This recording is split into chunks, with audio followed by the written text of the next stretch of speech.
ঈদের লম্বা ছুটিতে দেশি বিদেশি পর্যটকদের ভিড় সুন্দরবনে।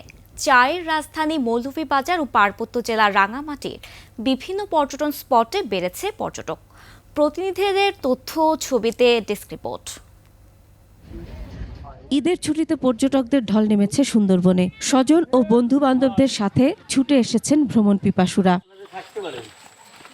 সুন্দরবনের করমজল ছাড়াও হারবাড়িয়া, কটকা, কচিখালী ও আন্ধারমানিক সহ অন্যান্য স্পটেও পর্যটকরা এসেছেন ছুটি কাটাতে। আমার খুব ইচ্ছা ছিল যে সুন্দরবন খুব কাছ থেকে দেখব।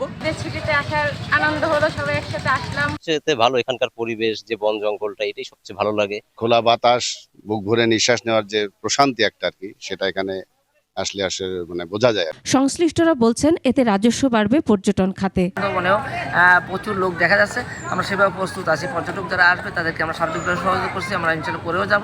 মৌলভীবাজারেও পর্যটকদের ঢল নেমেছে, এতে খুশি হোটেল ও রিসোর্ট মালিকরা। ফ্যামিলিরে নিয়ে আসলাম, এই একটু ঘুরলাম, আড্ডা। রাঙামাটির বিভিন্ন পর্যটন কেন্দ্রগুলোতে পর্যটকদের পদচারণায় মুখরিত হয়ে উঠেছে। ভালো লাগছে, এখানে অনেক মজা করতেছি, ঘুরে খুব ভালো লাগলো। যান্ত্রিক জীবন থেকে মুক্তি হয়ে একটা জায়গা ঘুরতে আসাটা, এটাই একটা অন্যরকম মজা। তাপদাহ উপেক্ষা করে প্রকৃতির অপার সৌন্দর্য উপভোগ করছেন ভ্রমণ পিপাসুরা। মাসুম আল ইসা, ডেস্ক রিপোর্ট, 21 টেলিভিশন।